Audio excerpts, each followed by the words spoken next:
Order! Order! You are an incorrigible delinquent at times. Behave yourself, man!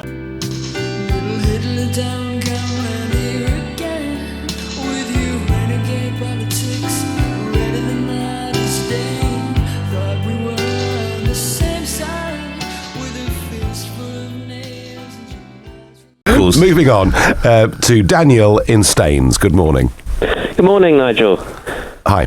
I've been a supporter of UKIP and I voted for you, but I recognise that unfortunately your image across the wider media isn't one that you'd hope for, and unfortunately you have to realise that a lot of people would find your support to be a turn-off.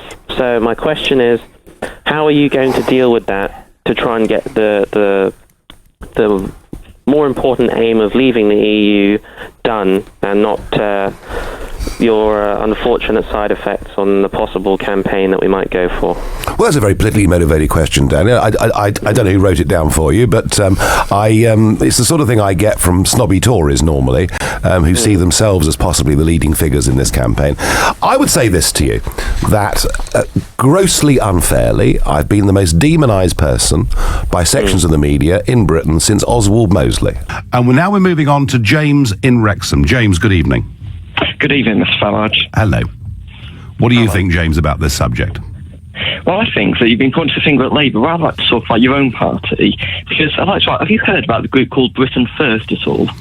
I have. I've never had anything to do with them. They sound perfectly ghastly. Okay, you personally haven't, but many UKIP members have been openly canvassing with them. And you do understand that the Second World War was all about the defeat of fascism. When your activists, some of them are openly fashion supportive of this fascist group. So do you condemn this party, and do you condemn the members that support them?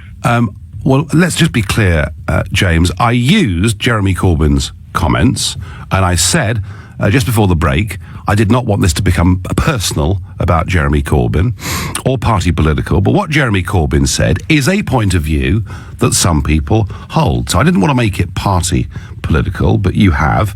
But you made the point about World War II being the defeat of fascism, and yes, it was about the defeat of fascism, and that is something that is fundamentally important and that we should remember. Though there is another school of thought, of course, that says that World War II was actually not much more than a continuation of World War I. Our first caller after the news is Sin from Benfleet in Essex. Hello. Hello. Hello. Yeah, I was just calling to LBC and say about the people and like Jeremy Corbyn who don't want to celebrate Remembrance Day, and it really makes me feel sad because it's part of British culture and it's just being ebbed and chipped away. Yeah, I mean, I think, maybe we should be slightly careful about the words. You said celebrate. I think it's important that we don't necessarily use the word celebrate, because perhaps, some people could see that perhaps as the glorification of war. But I think, can we agree that the important word is commemorate, remember? Commemorate. It's just stuff like this by people like Jeremy Corbyn. What's going on is they're chipping away at our culture slowly by slowly. It's shrinking. It's getting a bit smaller every time something like this happens. I'm 12, and I have to grow up in what Jeremy Corbyn and David Cameron's world, what they create, and it scares me, and it's scary what's going on with culture now. Sorry, how old did you say you were? I'm 12. You're 12? Yes. It's 10:35 at night. What's your bedtime? Well, Yeah. What, we're past it already, are we? Yeah. There's always a begging listener to LBC. Well, quite right. Leading Britain's conversation, the great talk radio show, and they allow me on. I mean, who can believe it? It's remarkable. You're 12 years old. You clearly care about this stuff a lot. Tell me, but let me ask you one question. Do you feel that you're being taught this stuff at school properly, in terms of our history, in terms of the sacrifices that were made? Well, it's just a lot of people like Jeremy Corbyn, like in the Blairite, how they wanted to annihilate the British Empire from history, and now then there's getting rid of Remembrance Day, and it's just shrinking our heritage, and it's getting ebbed away, and it's scary, and it's frightening. Well, but are you being taught this stuff at school? Are you being taught properly at school about our history? Well, I'm educated, actually. Are you? Right. Well, that's probably why you're so bright. UKIP. You vote UKIP? Very good. Why is that? Like get all the foreigners out of the country. Probably the last call from Brussels, or in Brussels, I should say. Who is it? The Nigel? last call, and we're going to Arjuna in Northern Ireland. Hello. Oh, hello, Mr. Farage. I am generally quite an admirer of yourself. Oh dear. And I'd like to ask you something which I've not really heard you address, and that is, over this century, how do you see the EU referendum and British EU membership, or leaving, affecting the UK European rape invasion by blacks and Muslims, white demographics and white genocide? I mean, how important do you consider the issue of white genocide? I'm a little bit confused by some of this, and I don't actually think that there is anything about this referendum debate that ought to touch on issues of race at all. I will say this to you. That I do think that we have seen an uptick in Malmo and in certainly Cologne. What we saw on New Year's Eve, and in this city too, in Brussels, there has been quite a big increase in a variety of forms of sexual violence. But I think it's a big mistake to tie that into a black-white argument. But I do think that if we're irresponsible, and if we allow huge numbers of people, young males particularly, to come from countries that have different attitudes towards women, we're giving ourselves a social problem. And it does need thinking about, because... How is it to be controlled?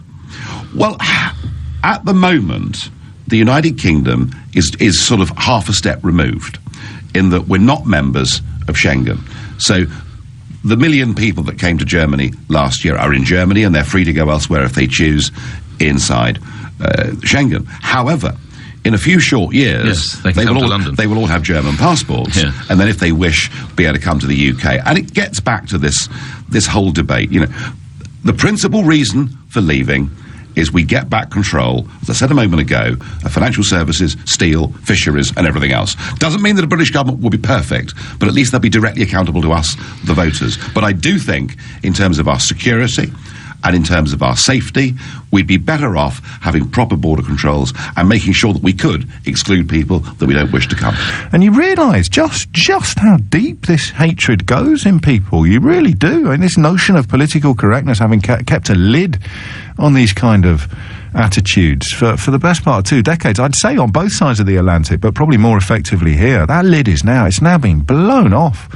You can say whatever the hell you want about people and still get treated as a respectable political candidate. I suppose events on this radio station in the last hour or so prove that as well. You can be the most unreconstructed of rabble-rousing, hate-mongering fascists, and now we roll the red carpet out for you. And what about the line about we're not wanting to live next door to Romanians? It's perfectly acceptable for people I didn't say not that. to I want was to... asked, if a group of Romanian men moved in next door to you, would you be concerned? What about if a group of German children did?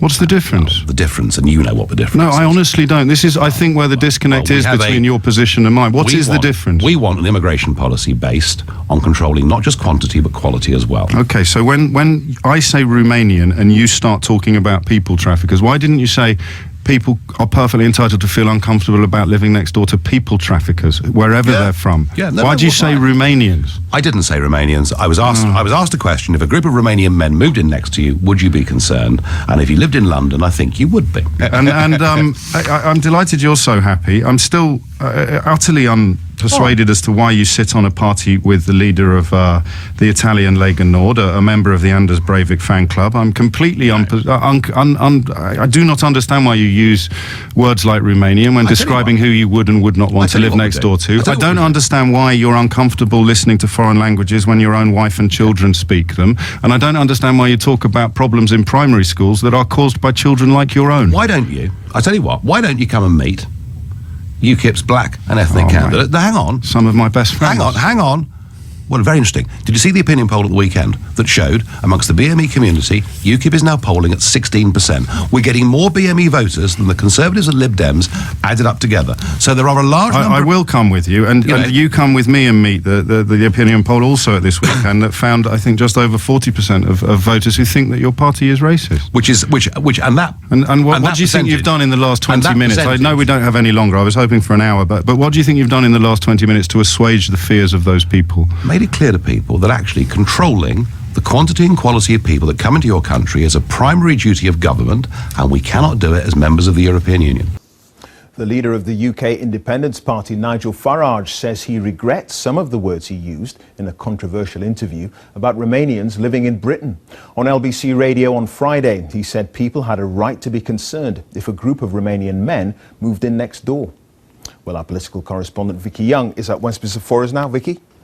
Well, Nigel Farage does have a reputation as a blunt, straight-talking man, and really part of his appeal is that he often says things that other politicians wouldn't dare to say, particularly on the issue of immigration. But the criticism after his comments about Romanians has been sharper than usual. The Deputy Prime Minister, Nick Clegg, said today that the UKIP leader's mask was slipping to reveal what he called an extremely nasty view of modern Britain. Well, tonight the UKIP leader seems to have rode back on his comments, insisting that he wasn't suggesting that all Romanians are bad people.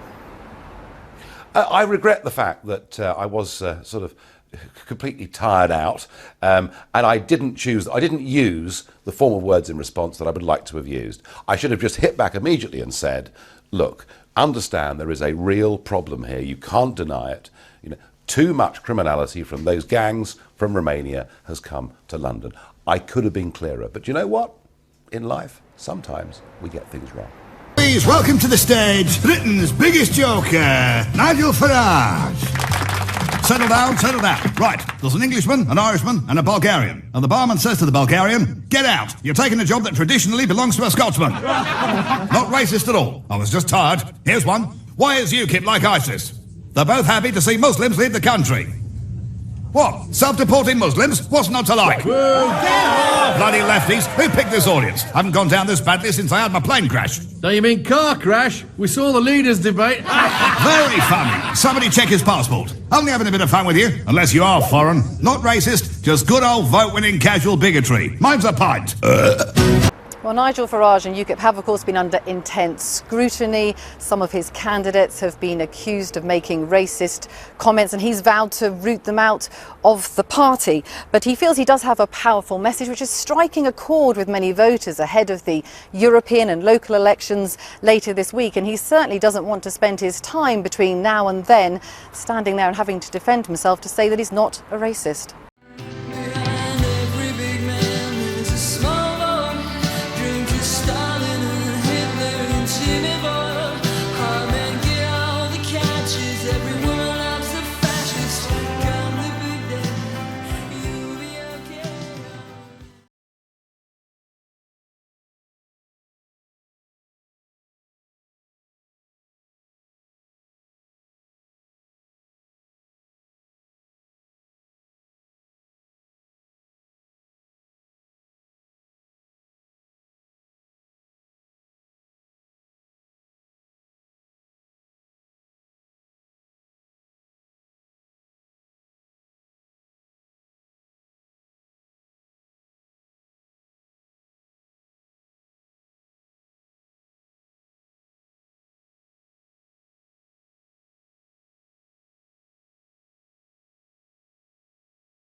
I've known Bob Rumson for years, and I've been operating under the assumption that the reason Bob devotes so much time and energy to shouting at the rain was that he simply didn't get it.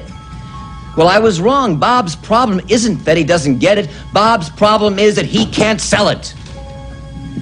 We have serious problems to solve, and we need serious people to solve them. And whatever your particular problem is, I promise you, Bob Rumson is not the least bit interested in solving it. He is interested in two things, and two things only: making you afraid of it and telling you who's to blame for it. That, ladies and gentlemen, is how you win elections.